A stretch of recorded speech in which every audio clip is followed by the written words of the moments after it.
Hello students, welcome to study with concepts. So दोस्तों, आप लोगों को पता है कि हम लोगों ने एक नई सीरीज स्टार्ट करी है जिसमें हम लोग यहाँ पर जनरल स्टडीज़ का एक सब्जेक्ट है आपका पॉलिटी, है ना। सो यहाँ पर हम लोग इंडियन पॉलिटी के हम लोग यहाँ पर क्वेश्चंस देख रहे हैं।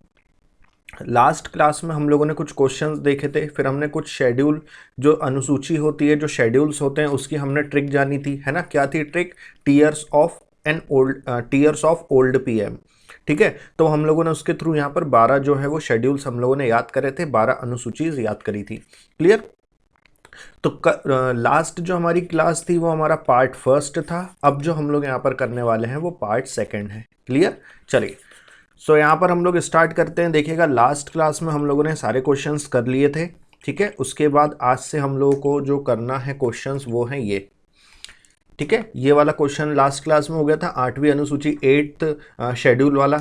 अब यहाँ पर देखो क्या क्वेश्चन पूछा गया है कि भारतीय संविधान की 11वीं अनुसूची संबंधित है। ठीक है, मीन्स आपका जो 11th शेड्यूल कौन सा है ये बताना है।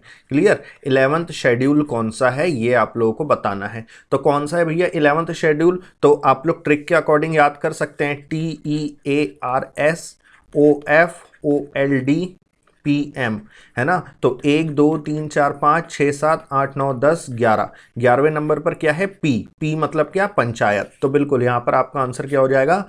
पंचायती राज सेवा। क्लियर हो गया? पंचायती राज सेवा, बिल्कुल यहाँ पर ऑप्शन ए हो जाएगा करेक्ट। तो अगर आपको शेड्यूल अगर याद नहीं हो पा रहे हैं तो आप ट्रिक से भी याद कर सकते हैं। क्लियर?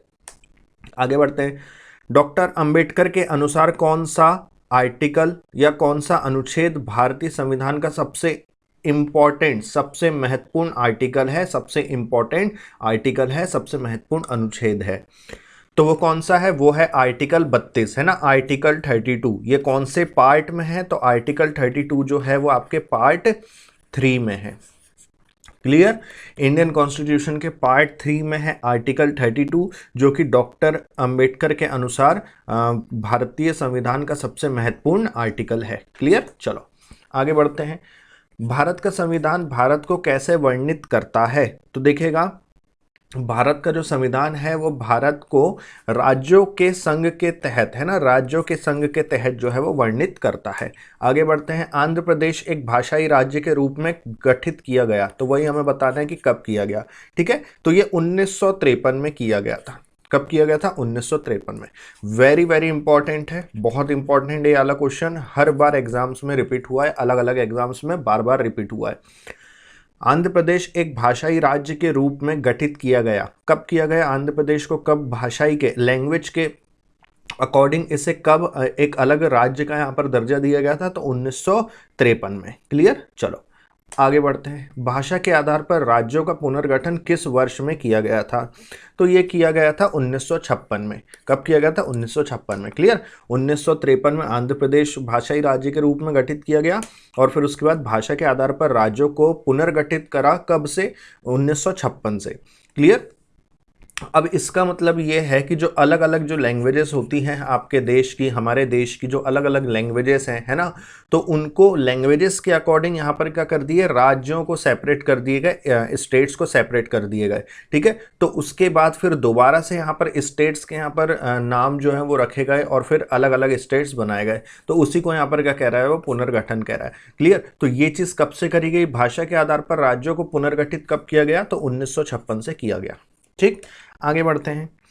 प्रथम भाषाई राज्य किसे बनाया गया था? तो देखिएगा, प्रथम भाषाई राज्य जो है अब भी हम लोगों ने यहाँ पर पढ़ा 1953 में। किसे? आंध्र प्रदेश में। इसलिए ये वाला क्वेश्चन क्या है? वेरी इंपॉर्टेंट है। क्यों? क्योंकि सबसे पहला राज्य, है ना, सबसे पहला राज्य जो है वो भाषा के आधार पर बनाया गया था। कौन सा? आंध्र प्रदेश। कोई पूछ ले कब बनाया गया था, तो अब भी हमने पढ़ा 1953 में बनाया गया था। क्लियर? चलो आगे बढ़ते हैं। 1956 में राज्यों का पुनर्गठन करने से, है ना, मींस 1956 में जब राज्यों का पुनर्गठन किया था तब कितने राज्य और कितने संघ राज्य क्षेत्र थे? तो यहां पर देखिएगा, उस समय थे 14 राज्य। क्लियर? उस समय थे 14 राज्य और 6 संघ राज्य। क्लियर हो गया? ठीक है, 1956 में जब राज्यों का जब पुनर्गठन हुआ, है ना, तो उस समय 14 राज्य थे और 6 संघ राज्य क्षेत्र थे। क्लियर हो गया? चलो आगे बढ़ते हैं। निम्नलिखित में से किस वर्ष सिक्किम को राज्य का दर्जा दिया गया? तो जो जो इंपॉर्टेंट है हम उसके ईयर्स यहाँ पर पढ़ेंगे। क्लियर? सो यहाँ पर सिक्किम को जो है वो राज्य का दर्जा दिया गया था 1975 में। क्लियर है? कब दिया गया था? 1975 में। आगे बढ़ते हैं। भारतीय संविधान में नागरिकता के प्रावधान कब लागू हुआ? तो देखो, इंडियन कॉन्स्टिट्यूशन में सिटीजनशिप है ना, सिटीजन के लिए जो प्रोविजंस हैं वो कब लागू हुए? तो वो है 1949 में। कब लागू हुए थे भैया? 1949 में। तो यहाँ पर आपका ऑप्शन करेक्ट हो रहा है। जैसे ही आपने क्वेश्चन देखा कि भारतीय संविधान में नागरिकता के प्रावधान कब लागू हुए, तो 1949 आप वहां पर टिक कर दीजिएगा। उसके बाद यहाँ पर क्वेश्चन है कि कारखानों में कोई व्यक्ति नियुक्त नहीं किया जा सकता जब तक उसकी आयु कम से कम कितनी ना हो। देखो, क्वेश्चन ऐसा है कि जो आपके इंडस्ट्रीज होती है, जो आपकी फैक्ट्रीज होती हैं, कारखाने होते हैं, उसमें न्यूनतम आयु कितनी होनी चाहिए किसी भी पर्सन को रिक्रूट करने की, किसी भी पर्सन को नियुक्त करने की? तो कितनी होनी चाहिए वहां पर? कम से कम यहाँ पर 14 साल। कितनी? 14 साल। क्लियर है? कारखानों में कोई व्यक्ति नियुक्त नहीं किया जा सकता जब तक उसकी आयु कम से कम 14 वर्ष हो। क्लियर? तो ये आर्टिकल 24 में कहा गया है। किस में कहा गया है? आर्टिकल 24 में। क्लियर है? आर्टिकल 24 में। चलिए आगे बढ़ते हैं। अगला क्वेश्चन, निम्नलिखित मौलिक अधिकारों में से किसे डॉक्टर BR अंबेडकर ने संविधान का हृदय एवं आत्मा की संज्ञा दी? क्लियर? सो निम्नलिखित में मौलिक अधिकारों में से किसे डॉक्टर BR अंबेडकर ने संविधान का हृदय एवं आत्मा की संज्ञा दी? तो यह दिया है संवैधानिक उपचारों के अधिकार के लिए। क्लियर? चलो आगे बढ़ते हैं। मौलिक अधिकारों को लागू करने के लिए रिट जारी की जाती है ना? क्या जारी की जाती है? रिट।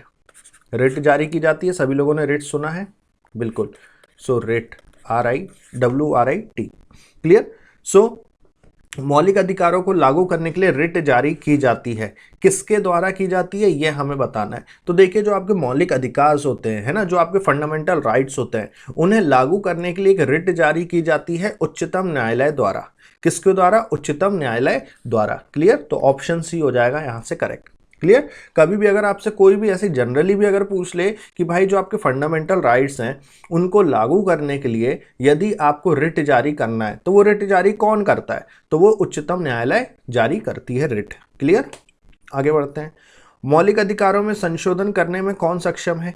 तो मौलिक अधिकार जो आपके फंडामेंटल राइट्स हैं, अगर उसमें अगर अमेंडमेंट्स अगर करने हैं, है ना, तो वो किसके पास है? उसका हक जो है, उसका जो कानून है, उसका कहने का मतलब उसका जो हक जो है ना, वो किसके पास है? पार्लियामेंट के पास है, संसद के पास है। क्लियर? मतलब मौलिक अधिकारों में संशोधन कर सकता है कौन? संसद। फंडामेंटल राइट्स को अमेंडमेंट्स कर सकता है, फंडामेंटल राइट्स में अमेंडमेंट्स कर सकता है कौन? संसद, पार्लियामेंट। क्लियर? आगे बढ़ते हैं। भारतीय संविधान के अनुसार देश का प्रथम नागरिक कौन होता है? तो ये तो बहुत बार एग्जाम में पूछा गया है, बहुत बार पूछा गया और सबसे इजी क्वेश्चन है, ये तो रटा है सभी बच्चों को, है ना। तो भारतीय संविधान के अनुसार देश का प्रथम नागरिक होता है राष्ट्रपति, प्रेसिडेंट। आगे बढ़ते हैं। अगला क्वेश्चन यहां पर क्या है? अगला क्वेश्चन, एक सेकेंड, हाँ, अगला क्वेश्चन है यहां पर, अरे ये कहां से आ गया? हाँ, भारतीय संविधान के अनुसार देश का प्रथम नागरिक कौन होता है? राष्ट्रपति। ये अभी हम लोगों ने इसे देख लिया। अब इसके बाद अगला क्वेश्चन है, राष्ट्रपति की निम्नलिखित में से कौन पद और गोपनीय की शपथ दिलाता है? कहने का मतलब यह है कि राष्ट्रपति को शपथ कौन दिलाता है, ये हमें बताना है। क्या बताना है? कि राष्ट्रपति को शपथ कौन दिलाता है। तो इसका आंसर क्या आप लोग मुझे कमेंट बॉक्स में, अच्छा चलिए मैं ही बता देता हूं कि राष्ट्रपति को जो है, जो शपथ दिलाता है, वो दिलाता है भारत का मुख्य न्यायाधीश। ठीक है, chief justice of India. Clear हो गया? देखो, दोनों का ना ओपोजिट है। देखो, प्रेसिडेंट को, राष्ट्रपति को शपथ मींस ओथ, है ना, इंग्लिश में क्या कहेंगे? ओथ। ठीक है, राष्ट्रपति को ओथ दिलाता है कौन? Chief justice of India. और चीफ जस्टिस ऑफ इंडिया को ओथ दिलाता है, शपथ दिलाता है कौन? प्रेसिडेंट। दोनों का उल्टा है, ठीक है। प्रेसिडेंट को शपथ दिलाएगा CJI, chief justice of India, और चीफ जस्टिस ऑफ इंडिया को शपथ दिलाएगा प्रेसिडेंट। क्लियर है? तो ये दोनों चीजें याद रखिएगा। अभी आप लोगों से यहां पर पूछ लिया गया है कि राष्ट्रपति को शपथ कौन दिलाता है, तो चीफ जस्टिस ऑफ इंडिया। अगर क्वेश्चन में पूछ ले चीफ जस्टिस ऑफ इंडिया को शपथ कौन दिलाता है, तो राष्ट्रपति, प्रेसिडेंट। क्लियर? चलो आगे बढ़ते हैं। भारत के किस राष्ट्रपति की मृत्यु कार्यकाल पूरा करने से पूर्व हो गई थी? So doctor Zakir Hussain, doctor Rajendra Prasad, doctor S Radhakrishnan या फिर वीवी गिरी। तो ध्यान रखिएगा कि भारत के किस राष्ट्रपति की मृत्यु कार्यकाल पूरा करने से पहले हो गई थी, तो डॉक्टर जाकिर हुसैन जी की। क्लियर है? ये आरआरबी एसएससी में बहुत बार ये वाला क्वेश्चन आया है। क्लियर कि राष्ट्रपति की मृत्यु कार्यकाल पूरा होने से पहले ही मृत्यु हो गई थी। किन की? डॉक्टर जाकिर हुसैन की। आगे बढ़ते हैं। शांति का फैसला करने में कानूनी रूप से सक्षम है। क्लियर? तो शांति का फैसला मीन्स यहाँ पर पीस का, है ना, पीस का फैसला करने में कानूनी रूप से सक्षम होता है प्रेसिडेंट। कौन होता है? राष्ट्रपति। क्लियर हो गया? चलिए आगे बढ़ते हैं। भारतीय संविधान के अनुसार कार्यपालिका का प्रमुख कौन है? तो देखिएगा, भारतीय संविधान के अनुसार कार्यपालिका का प्रमुख कौन होता है? राष्ट्रपति होता है। कौन होता है? राष्ट्रपति होता है। क्लियर है सभी लोगों को? इतनी चीज क्लियर है? चलो, भारतीय संसद के अपर हाउस, है ना, अपर हाउस को किस नाम से जाना जाता है? मींस अपर हाउस किसे कहते हैं, या आप ऐसा कह लो कि अपर हाउस के नाम से किसे जाना जाता है। क्लियर? तो ध्यान रखिएगा कि अपर हाउस जो है, अपर हाउस जो है वो राज्यसभा को कहा जाता है। ठीक है? और हाउस ऑफ पीपल जो है, house of people, house of people, ये लोकसभा को कहा जाता है। क्लियर हो गया? अपर हाउस राज्यसभा को कहा जाएगा और हाउस ऑफ पीपल लोकसभा को कहा जाएगा। क्लियर है? इतनी चीज क्लियर है? ये एग्जाम में पूछता है भाई, अपर हाउस किसे कहा जाता है? राज्यसभा को। हाउस ऑफ पीपल किसे कहा जाता है? लोकसभा को। क्लियर? चलो आगे बढ़ते हैं। राज्यसभा में सीटों की मैक्सिमम सीट कितनी होती है, अधिकतम संख्या कितनी होती है? तो राज्यसभा की यहां पर बात कर रहा है तो 250 सीट्स होती है मैक्सिमम। कितनी होती है? 250, 250 यहां पर मैक्सिमम सीट्स होती हैं राज्यसभा की। क्लियर है? ठीक है, चलिए आगे बढ़ते हैं। राज्यसभा के लिए राष्ट्रपति द्वारा कितने सदस्य नामित किए जाते हैं? तो देखिएगा, राज्यसभा के लिए राष्ट्रपति द्वारा कितने सदस्य नामित किए जाते हैं, मतलब कितने मेंबर्स नॉमिनेट किए जाते हैं? तो राज्यसभा में किए जाते हैं 2 मेंबर्स, 12 मेंबर्स। कितने? 12 मेंबर्स। क्लियर? देखिए, राष्ट्रपति मींस प्रेसिडेंट के द्वारा राज्यसभा में 12 मेंबर्स नॉमिनेट किए जाते हैं और लोकसभा में प्रेसिडेंट द्वारा 2 मेंबर्स नॉमिनेट किया जाते हैं। क्लियर है? जो कि एंग्लो इंडियंस होते हैं ना, ये क्या है? 2 एंग्लो इंडियंस। क्लियर? तो इस चीज को आपको बहुत अच्छे से यहां पर याद रखना पड़ेगा कि राज्यसभा में सीटें कम हैं और प्रेसिडेंट के द्वारा नॉमिनेट ज्यादा किए जाते हैं 12। ठीक है? उसी प्रकार से लोकसभा में सीटें ज्यादा हैं लेकिन प्रेसिडेंट के द्वारा नॉमिनेट सिर्फ 2 ही किए जाते हैं, मतलब कम किए जाते हैं as compared to Rajya Sabha. Clear? चलो इतनी चीजें हो गई यहां पर हमें क्लियर। फिर से इसको रिपीट कर लो यहां से पूरा। राज्यसभा में सीटों की अधिकतम सीट है 250। राज्यसभा के लिए राष्ट्रपति द्वारा कितने सदस्य नामित किए जाते हैं, कितने सदस्य नॉमिनेट किए जाते हैं? तो 12 सदस्य, 12 मेंबर्स, और लोकसभा में 2 मेंबर्स। आगे बढ़ते हैं। संसद को संविधान संशोधन का अधिकार दिया गया है। मींस संसद को अमेंडमेंट करने का, है ना, अमेंडमेंट, संविधान में अमेंडमेंट करने का जो अधिकार दिया गया है, जो राइट दिया गया है, वो कौन से आर्टिकल में लिखी गई है? ये बात ये लिखी गई है 368। क्लियर? आर्टिकल 368 के तहत संसद जो है वो संविधान में संशोधन कर सकती है, उसको यह अधिकार है। किसके तहत? 368 आर्टिकल के तहत। ये आर्टिकल 368 जो है वो कौन से पार्ट में है, ये कौन से संविधान के पार्ट में है? तो ये पार्ट 20 में है। क्लियर हो गया? इस चीज को भी ध्यान रखिएगा। अगला क्वेश्चन है, मौलिक अधिकारों को लागू करने के लिए रिट जारी की जाती है। तो ये तो मैंने आपको भी बता दिया था, उच्चतम न्यायालय द्वारा की जाती है ना। उसके बाद अगला क्वेश्चन क्या है, संसदों के वेतन का निर्णय कौन करता है। बहुत अच्छा क्वेश्चन है कि सॉरी सांसदों के, है ना, सांसदों के वेतन का निर्णय कौन करता है। क्लियर। तो देखो सांसदों के वेतन का, है ना, सांसदों की जो सैलरी होती है उनका निर्णय करती है संसद। कौन करती है? संसद करती है। क्लियर। चलो अगला क्वेश्चन, भारतीय संविधान में मौलिक कर्तव्यों की सूची निम्न में से किस भाग के रूप में जोड़ी गई है। तो देखो जो मौलिक कर्तव्य है उसे किस में जोड़ा गया है, मींस मौलिक कर्तव्य मींस फंडामेंटल ड्यूटीज, है ना, फंडामेंटल ड्यूटीज। सो फंडामेंटल ड्यूटीज को जोड़ा गया है कौन से, उसमें कौन से पार्ट में, तो पार्ट 4 में। किस में जोड़ा गया है? पार्ट 4 में। क्लियर हो गया, यही हमसे क्वेश्चन में पूछा है। आगे बढ़ते हैं।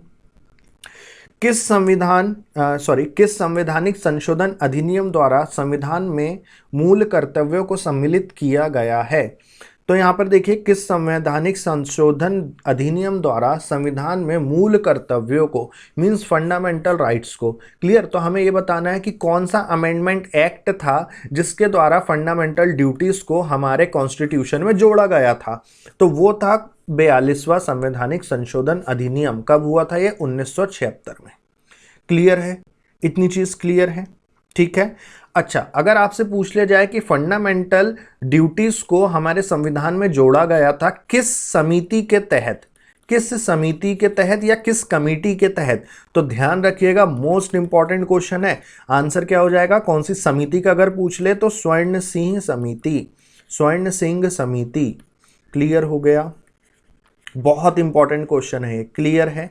दोबारा से मैं इस चीज को रिपीट कर रहा हूं, इस स्लाइड में जो जो लिखा है देखिए, फंडामेंटल ड्यूटीज को किस संशोधन, किस अमेंडमेंट एक्ट के थ्रू हमारे संविधान में जोड़ा गया, हमारे कॉन्स्टिट्यूशन में जोड़ा गया। तो 42वां अमेंडमेंट एक्ट है ना, 1976 में हुआ था। इसके तहत फंडामेंटल ड्यूटीज को हमारे कॉन्स्टिट्यूशन में जोड़ा गया। अच्छा, किस समिति या किस कमेटी की सिफारिश पर जोड़ा गया, किस कमेटी की सिफारिश पर जोड़ा गया? तो स्वर्ण सिंह कमेटी थी, स्वर्ण सिंह समिति थी, उसकी सिफारिश पर फंडामेंटल ड्यूटीज को हमारे संविधान में जोड़ा गया। तो ये भी बहुत इंपॉर्टेंट है, इसको अपनी कॉपी में लिख लीजिएगा। स्वर्ण सिंह समिति के द्वारा मूल कर्तव्यों को, फंडामेंटल ड्यूटीज को हमारे कॉन्स्टिट्यूशन में जोड़ा गया है। ठीक है, आगे बढ़ते हैं। भारतीय संसद के कितने अंग हैं? तो यहाँ पर भारतीय संसद के कितने अंग हैं? तो यहाँ पर बहुत सारे, यहाँ पर 2 आंसर देंगे, है ना। यहाँ पर क्या आंसर देंगे? 2। चलिए मैं ही आप लोगों से यहाँ पर पूछ लेता हूँ। चलो मैं ही बता देता हूँ। भारतीय संसद के अगर आपसे अंग पूछ लेगा ना, तो आपको यहाँ पर 3 आंसर देना है। कितने संसद के कितने अंग हैं? 3 हैं। कैसे कैसे? देखो, पहला एक तो राज्यसभा हो गया, दूसरा लोकसभा हो गया, और तीसरा यहाँ पर प्रेसिडेंट को माना जाएगा।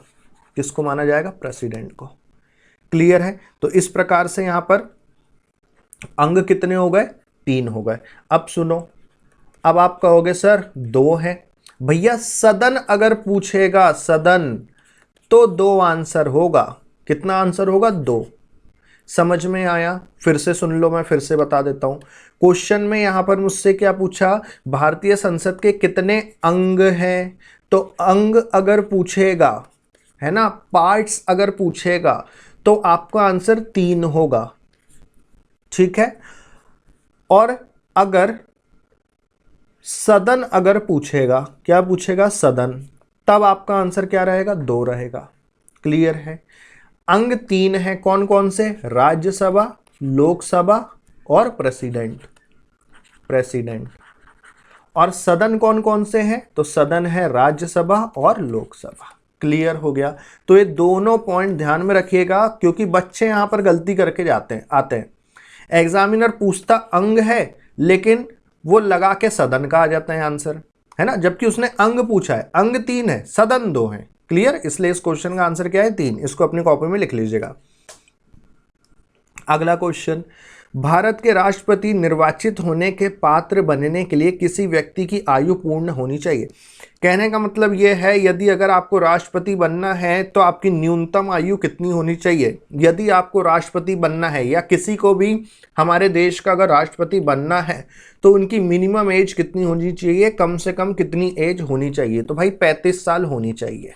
कितनी एज होनी चाहिए? 35 साल होनी चाहिए। अच्छा, और इनका जो कार्यकाल रहेगा, जो टेन्योर रहेगा, है ना, जो टेन्योर रहेगा, जो कार्यकाल रहता है, वो कितने समय का रहता है? वो या तो 5 साल पूरे हो जाए, या तो 5 साल पूरे हो जाए, या फिर उस प्रेसिडेंट की आयु जो है वो 65 साल हो जाए। अब इन दोनों में से जो पहले हो जाएगा वो मान लिया जाएगा। अगर 5 साल अगर पूरे हो जा रहे हैं तो 5 साल बाद रिटायर हो जाएंगे, ठीक है, मतलब 5 साल बाद वो राष्ट्रपति के सीट से हट जाएंगे, ठीक है। यदि 5 साल पूरे नहीं हो रहे हैं और उनकी उम्र 5 साल पूरे होने के पहले 65 साल हो चुकी है, तो जब जैसी उनकी 65 साल होगी तब वो राष्ट्रपति की सीट से हट जाएंगे। दोनों में से जो पहले हो गया वो मान लिया जाएगा।